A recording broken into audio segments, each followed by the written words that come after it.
ಓಂ ಚಕ್ಷುರಾದಿವತ್ತು ತತ್ಸಹಶಿಷ್ಠ ಶಿಷ್ಟ್ಯಾದಿಭ್ಯ ಓಂ ಅಂತ 2ನೇ ಅಧ್ಯಾಯದ 4ನೇ ಪಾದದ 11ನೇ ಸೂತ್ರ. ಮತ್ತು ಅದಕ್ಕೆ ಸಂಬಂಧಪಟ್ಟಂತೆ ಮುಖ್ಯ ಪ್ರಾಣ ವಿಷಯ ಸರ್ವಂ ಸವಿಷ್ಣುರು ವಶಗಸ್ಸದ ಅನ್ನುವ ಒಂದು ಬ್ರಹ್ಮಸೂತ್ರ ಭಾಷ್ಯದ ಅಣುಭಾಷ್ಯದ ಮಾತು. ಇದನ್ನು ನಾವು ನೋಡಬೇಕು. ಇದು 2 ಸೂತ್ರಗಳನ್ನು ಒಳಗೊಂಡಂಥ 7ನೇ ಅಧಿಕರಣ.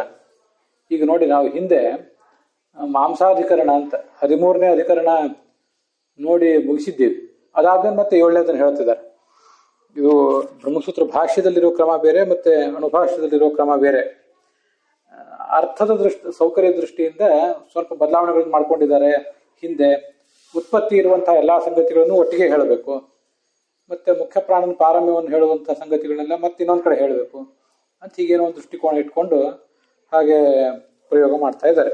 ಆ ಥರ ನಾವೀಗ ನೋಡಬೇಕಾದದ್ದು ಆ 11ನೇ ಸೂತ್ರ. ಅದಕ್ಕಿಂತ ಮುಂಚೆ ಕಳೆದ ದಿವಸ ಒಂದು ಸಂಗತಿ ಬಂದಿತ್ತು, ಅದ್ರ ಬಗ್ಗೆ ಒಂದೆರಡು ಸ್ಪಷ್ಟೀಕರಣ ಕೊಟ್ಟು ಇವತ್ತಿನ ಭಾಗಕ್ಕೆ ಹೋಗ್ತೇನೆ. ಯಸ್ಮಿನ್ ದೇಹೆ ಯಸ್ಯ ಭೂತಸ್ಯ ಉದ್ಭೂತಿ ಅರ್ಥಾತ್ ವಿಶೇಷ ಸಂಯೋಗೋಸ್ತಿ ತನ್ನಿಮಿತ್ತ ವಿಶೇಷ ವ್ಯಪದೇಶ. ಯಾವೊಂದು ನಿರ್ದಿಷ್ಟ ದೇಹದಲ್ಲಿ ಯಾವುದೋ ನಿರ್ದಿಷ್ಟ ಮಹಾಭೂತದ ಉದ್ಭೂತಿ ಇದ್ದರೆ, ಉದ್ಭೂತಿ ಅಂದರೆ ವಿಶೇಷ ಸಂಯೋಗ ಇದ್ದರೆ ಆ ಮಹಾಭೂತವನ್ನು ಆ ಹೆಸರಿನಿಂದ ಕರೀಬೇಕು, ಆ ದೇಹವನ್ನು ಆ ಹೆಸರಿನಿಂದ ಕರೀಬೇಕು ಅಂತ ಬಂದಿತ್ತು. ಉದಾಹರಣೆಗೆ ಈ ತರ್ಕಸಂಗ್ರಹ ಮೊದಲಾದ ಗ್ರಂಥಗಳಲ್ಲಿ ಬಂದಿರುವಂತೆ ಪಾರ್ಥಿವಂ ಪೃಥ್ವಿ ಲೋಕೆ, ಪೃಥ್ವಿ ಲೋಕದಲ್ಲಿ ನಾವಿರುವ ಪೃಥ್ವಿ ಲೋಕದಲ್ಲಿ ಪಾರ್ಥಿವ ದೇಹಗಳೇ ಎಲ್ಲ ಕಡೆ ಕಾಣಿಸ್ತವೆ. ಮತ್ತೆ ವಾರುಣಂ ವರುಣ ಲೋಕೆ, ವರುಣ ಲೋಕದಲ್ಲಿ ವಾರುಣ ದೇಹ, ಮತ್ತೆ ವಾಯವ್ಯಂ ವಾಯು ಲೋಕೆ, ವಾಯುವ್ಯ ಶರೀರ ವಾಯು ಲೋಕದಲ್ಲಿ ಕಾಣಿಸ್ತದೆ, ತೈಜಸ ಶರೀರ ತೇಜೋ ಲೋಕದಲ್ಲಿ ಕಾಣಿಸ್ತದೆ ಅಂತ ಹೀಗೆಲ್ಲ ತರ್ಕಸಂಗ್ರಹದಲ್ಲಿ ಹೇಳಿದ್ದು ನನಗೆ ನೆನಪಿದೆ. ಆದರೆ ಅಂಥ ಇಲ್ಲ ನಿರ್ದಿಷ್ಟ ಪ್ರಮಾಣಗಳು ನನಗೆ ಕಣ್ಣಿಗೆ ಬಿದ್ದಿಲ್ಲ. ತರ್ಕಸಂಗ್ರಹ ಒಂದು ಬಿಟ್ಟರೆ ಬೇರೆ ಕಡೆಯಲ್ಲಿ ಯಾರು ಶಾಸ್ತ್ರಗಳಲ್ಲಿ ಸರ್ವಮೂಲದಲ್ಲಿ ಆ ಥರ ನನಗೆ ಇನ್ನೂ ಕೂಡ ಕಣ್ಣಿಗೆ ಬಿದ್ದಿಲ್ಲ. ಆದ್ದರಿಂದ ಈ ಹಂತದಲ್ಲಿ ಏನು ಅನ್ನಿಸ್ತದೆ ಅಂದರೆ, ನನಗೆ ದೇವ ಋಷಿ ಪಿತೃಪಾಹ ನರಾಹ ಅಂತ ಹೀಗೆ 3 ಥರದ 5 ಥರದ ಮುಕ್ತಿಯೋಗ್ಯರಿದ್ದಾರೆ. ಹಾಗೆ ಅಸುರ ಪಿಶಾಚ ರಕ್ಷಸ್ ಮೊದಲಾದಂಥ ತಮೋಯೋಗ್ಯರಿದ್ದಾರೆ. ಎಲ್ಲರೂ ಕೂಡ ಈ ಸಂಸಾರದಲ್ಲಿದ್ದಾಗ ಪಾಂಚಭೌತಿಕವಾದ ದೇಹದಿಂದ ಬದ್ಧರೇ ಆಗಿರ್ತಾರೆ. ಲಿಂಗದೇಹ, ನಿರುದ್ಧ ದೇಹ, ಆಮೇಲೆ ಭೌತ ದೇಹ ಅಂತೇಳಿ. ಆ ಭೌತ ದೇಹ ಅನ್ನುವುದು ಒಬ್ಬೊಬ್ಬರಿಗೆ ಒಂದೊಂದು ರೀತಿಯಾಗಿ ಬರ್ತದೆ. ಅದಾದ್ಮೇಲೆ ನಾವು ಈ ತಮೋಯೋಗ್ಯರಾದವ್ರ ಬಗ್ಗೆ ಈಗೇನು ವಿಚಾರ ಮಾಡಬೇಕಾದ ಅಗತ್ಯ ಇಲ್ಲ. ದೇವ ಋಷಿ ಪಿತೃಗಳು, ಚಕ್ರವರ್ತಿಗಳು ಮತ್ತು ಮನುಷ್ಯರು ಅಂತೇನು ಎಷ್ಟು ಜನ ಇದ್ದಾರೆ, ಇವರಲ್ಲಿ ನಾವು ಸ್ವಲ್ಪ ವಿಚಾರ ಮಾಡಿದಾಗ ದೇವತೆಗಳ, ಋಷಿಗಳ, ಪಿತೃಗಳ ಮತ್ತು ಚಕ್ರವರ್ತಿಗಳ ದೇಹ ಇದೆಲ್ಲವೂ ಕೂಡ ತೇಜೋ ಮಹಾಭೂತದ ಆಧಿಕ್ಯದಿಂದ ಹುಟ್ಟಿದ್ದು ಅಂತ ನಾವು ತಿಳ್ಕೋಬೇಕು. ಆದ್ರಿಂದಲೇ ಅವರು ಎಲ್ಲಿ ಬೇಕಾದಲ್ಲಿ ಅದೃಶ್ಯರಾಗುವಂಥ ಶಕ್ತಿ ಉಳ್ಳವರಾಗಿರ್ತಾರೆ. ಮತ್ತೆ ಅವ್ರ ದೇಹ ತುಂಬಾ ಹಗುರವಾಗಿರ್ತದೆ. ಮತ್ತೆ ಅವ್ರು ನಮ್ಮ ಎದುರಿಗಿದ್ರು ಕೂಡ ಕಾಣಿಸೋದಿಲ್ಲ. ಇದಕ್ಕೆಲ್ಲದಕ್ಕೂ ಆ ತೇಜೋ ಮಹಾಭೂತದ ಆಧಿಕ್ಯ ಇರೋದೇ ಕಾರಣ.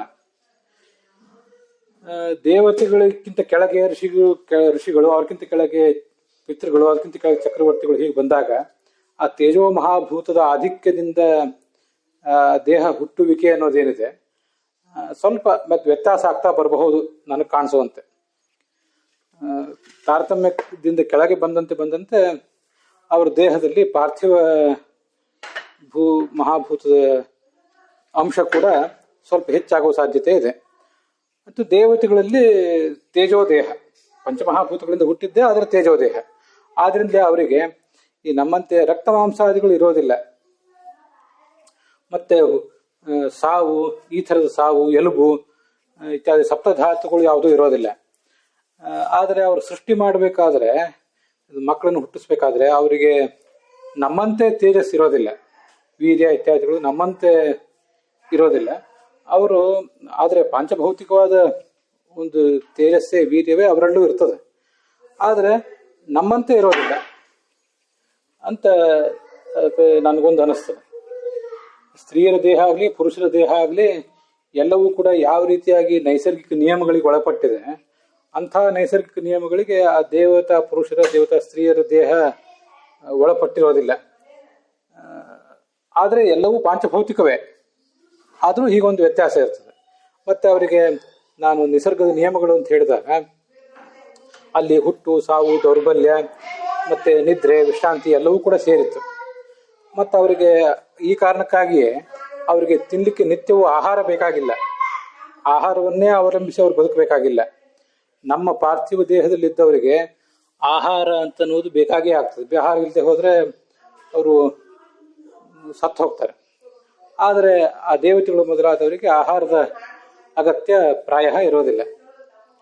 ಮತ್ತು ಆ ದೇವತೆಗಳು, ಋಷಿಗಳು ಮೊದಲಾದವರು ಕೂಡ ಈ ಜಗತ್ತಿನಲ್ಲಿ ಹುಟ್ಟಿ ಬಂದರೆ ಅವರು ಇಂಥ ರಕ್ತ ಮಾಂಸಾದಿಗಳಿಂದ ಕೂಡಿದ ಪಾರ್ಥಿವ ದೇಹದಲ್ಲೇ ಬರ್ತಾರೆ. ಇದು ನಾವಲ್ಲಿ ತಿಳಿಬೇಕಾದ್ದು. ಹೀಗೆ ದೇವತೆಗಳು ಕೂಡ ಭೂಲೋಕದಲ್ಲಿ ಮನುಷ್ಯ ರೂಪದಿಂದ ಅವತಾರ ಮಾಡುವುದು ಅಂದರೆ, ಮನುಷ್ಯ ಅಂತ ಅನ್ನೋದು ಜನಾಂಗ. ಇದು ಪಂಚಮಹಾಭೂತಗಳಿಂದ ಹುಟ್ಟಿದ್ದಾದರೂ ಕೂಡ ಪಾರ್ಥಿವ ಮಹಾಭೂತದ ಆಧಿಕ್ಯ ಇರೋದು. ಅದು ಮನುಷ್ಯ ಜನಾಂಗದ ಲಕ್ಷಣ. ಅಲ್ಲಿ ದೇವತೆಗಳು ಹುಟ್ಟಿ ಬಂದರೂ ಕೂಡ ರಕ್ತ ಮಾಂಸಾದಿಗಳಿಂದ ಕೂಡಿದ ದೇಹನೇ ಅವರಿಗೆ ಬರ್ತದೆ. ಮತ್ತು ಅದಕ್ಕೆ ಆಹಾರ ಇತ್ಯಾದಿಗಳ ಅಗತ್ಯ ಇರ್ತದೆ.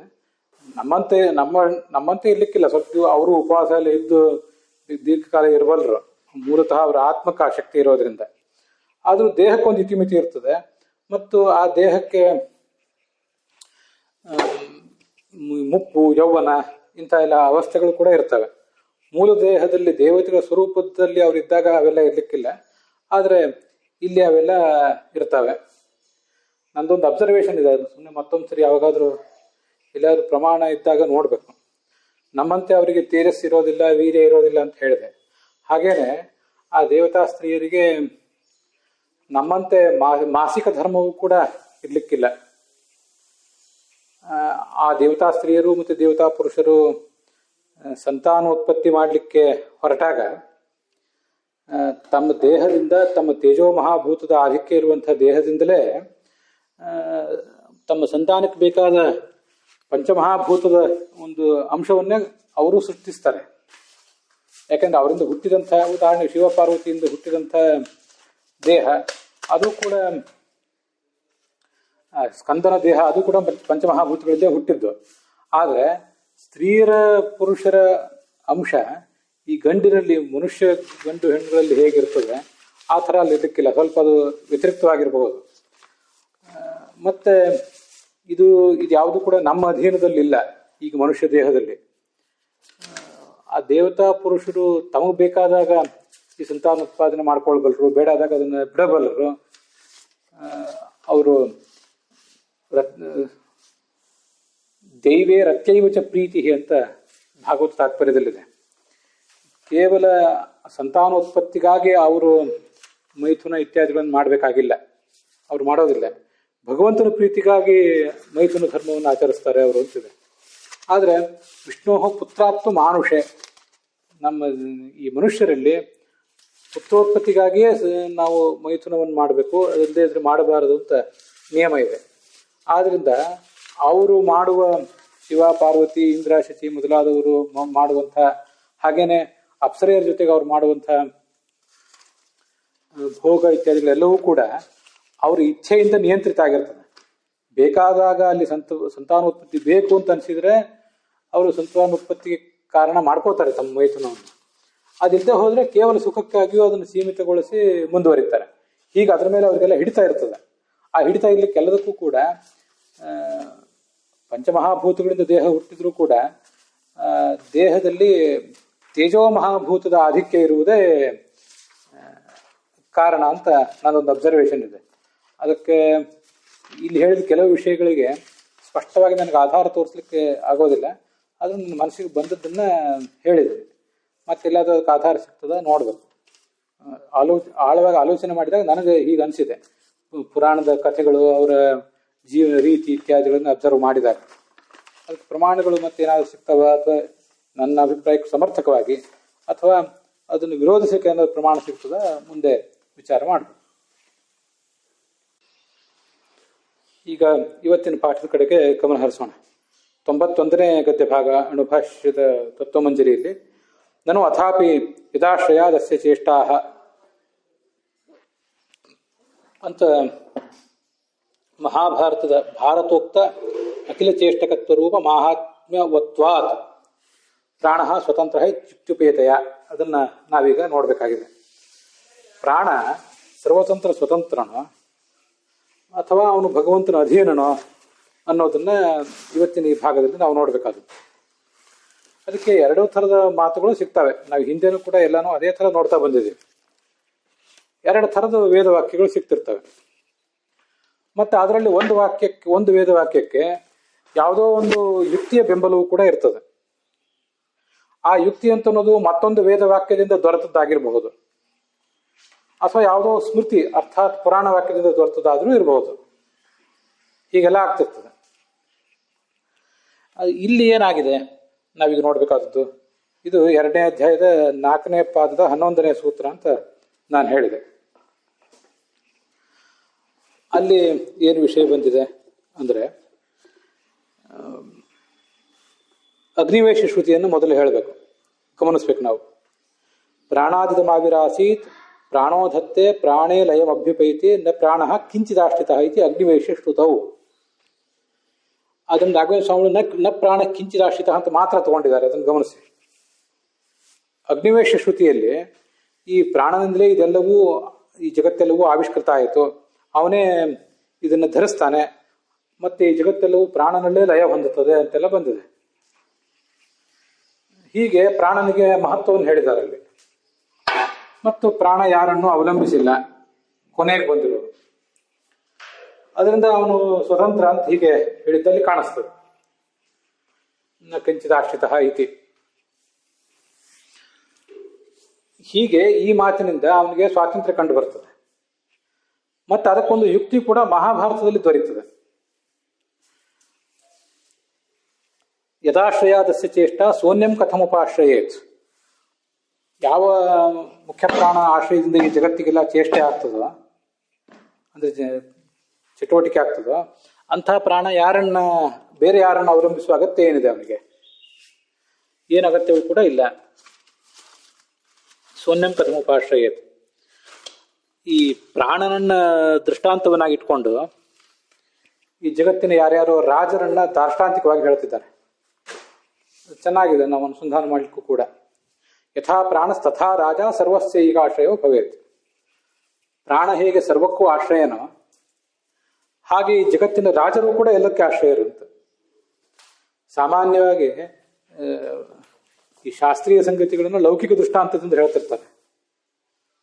ಲೌಕಿಕ ದೃಷ್ಟಾಂತಗಳನ್ನು ಕೊಟ್ಟು ಶಾಸ್ತ್ರೀಯ ಸಂಗತಿಯನ್ನು ಸಮರ್ಥಿಸ್ತಿರ್ತಾರೆ. ಆದ್ರೆ ಇಲ್ಲಿ ರಾಜ ಅನ್ನೋದು ಲೌಕಿಕ ಸಂಗತಿ. ಅದನ್ನು ದೃಷ್ಟಾಂತವನ್ನಾಗಿ ಇಟ್ಕೊಂಡಿಲ್ಲ, ಅದನ್ನೇ ದಾರ್ಷ್ಟಾಂತಿಕವನ್ನಾಗಿ ಇಟ್ಕೊಂಡ್ಬಿಟ್ಟಿದ್ದಾರೆ. ಪ್ರಾಣ ಹೇಗೆ, ಮುಖ್ಯ ಪ್ರಾಣ ಹೇಗೆ ಎಲ್ಲರಿಗೂ ಆಶ್ರಯನೋ ಹಾಗೆ ರಾಜನು ಕೂಡ ಎಲ್ರಿಗೂ ಆಶ್ರಯ ಅಂತ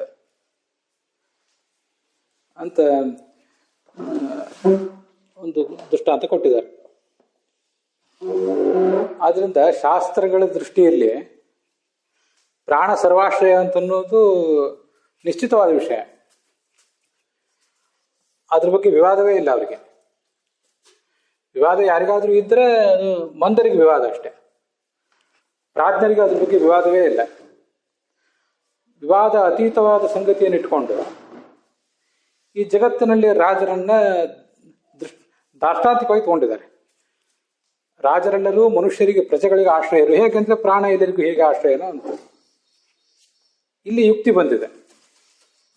ಮಹಾಭಾರತದಲ್ಲಿ ಬಂದ ಈ ಯುಕ್ತಿ ಅಗ್ನಿವೇಶ ಶ್ರುತಿಗೆ ಸಹಾಯಕ ಆಗಿದೆ. ಅದನ್ನೇ ಅಲ್ಲಿ ಹೇಳ್ತಿರೋದು. ಪ್ರಾಣ ಸ್ವತಂತ್ರತ್ವ ಶ್ರುತಿಯಿಂದ, ಪ್ರಾಣನಿಗೆ ಸ್ವಾತಂತ್ರ್ಯವನ್ನು ಹೇಳುವ ಅಗ್ನಿವೇಶ ಶ್ರುತಿಯಿಂದ ವಿರೋಧ ಇದೆ. ಪ್ರಾಣನಿಗೆ ಸ್ವಾತಂತ್ರ್ಯವನ್ನು ಹೇಳುವ ಅಗ್ನಿವೇಶ ಶ್ರುತಿಗೆ ಯುಕ್ತಿಯ ಬೆಂಬಲ ಇದೆ, ಅದು ಯುಕ್ತಿಪೇತವಾಗಿದೆ. ಯಾವ ಯುಕ್ತಿ ಉಪೇತ ಅಂದರೆ ಭಾರತದಲ್ಲಿ ಬಂದಂಥ ಯುಕ್ತಿಯಿಂದ ಅದು ಉಪೇತವಾಗಿದೆ. ಹೀಗೆ ಅದು ಪ್ರಬಲ ಆಯಿತು ಅಗ್ನಿವೇಶ ಶ್ರುತಿ. ಅದರಿಂದ ಏನಾಯಿತು ಅಂದರೆ ಪ್ರಾಣಃಪರವಶೇ ಸ್ಥಿತ ಅಂತ ಮತ್ತೊಂದು ಮಾತು, ಪೈಂಗಿ ಶ್ರುತಿಯ ಮಾತು. ಪ್ರಾಣಸ್ಯೇತದ್ವಶೇ ಸರ್ವಂ ಪ್ರಾಣಃಪರವಶೇ ಸ್ಥಿತ. ಈ ಜಗತ್ತೆಲ್ಲವೂ ಕೂಡ ಪ್ರಾಣನ ವಶದಲ್ಲಿದೆ.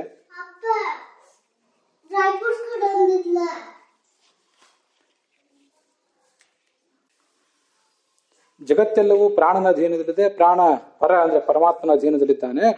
ಆದರೆ ಪರಮಾತ್ಮ ಮತ್ಯಾರನ್ನೂ ಅವಲಂಬಿಸಿಲ್ಲ ಅಂತ ಪೈಂಗಿ ಶ್ರುತಿ. ಈ ಪೈಂಗಿ ಶ್ರುತಿಯಲ್ಲಿ ಪ್ರಾಣನಿಗೆ ಭಗವಂತನ ಅಧೀನತ್ವ ಹೇಳಿದ್ದಾರೆ. ಹೀಗೆ ಈ ಪೈಂಗಿ ಶ್ರುತಿಗೆ ಹಿಂದೆ ಹೇಳಿದ ಅಗ್ನಿವೇಶ ಶ್ರುತಿಯಿಂದ ವಿರೋಧ ಬಂತು. ಶ್ರುತ್ಯ ಅಂತ ತೃತೀಯ ವಿಭಕ್ತಿ ಹೇಳ್ತೇನಿದೆ, ಅದು ಆ ಶ್ರುತಿಯಿಂದ ವಿರೋಧ.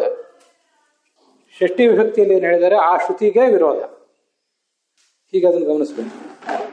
ಆದ್ದರಿಂದ ಅಗ್ನಿವೇಶ ಶ್ರುತಿಗೆ ಮಹಾಭಾರತದಲ್ಲಿ ಬಂದ ಯುಕ್ತಿಯ ಬೆಂಬಲ ಇರೋದ್ರಿಂದ ಅಲ್ಲಿ ಹೇಳಿದ ವಿಷಯವೇ ಸ್ಪಷ್ಟ ಆಯಿತು.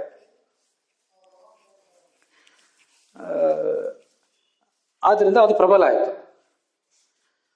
ಆದ್ರಿಂದ ಪ್ರಾಣ ಅವನೇ ಮುಖ್ಯ ಅಂತ ಆಯ್ತು. ಅವನು ಯಾರಿಗೂ ಅಧೀನನಲ್ಲ, ಅವನೇ ಮುಖ್ಯ ಅಂತ ಆಗಬೇಕು ಅಂತ ಇಲ್ಲಿ ಬರ್ತಾ ಇರುವಂಥ ಪ್ರಶ್ನೆ.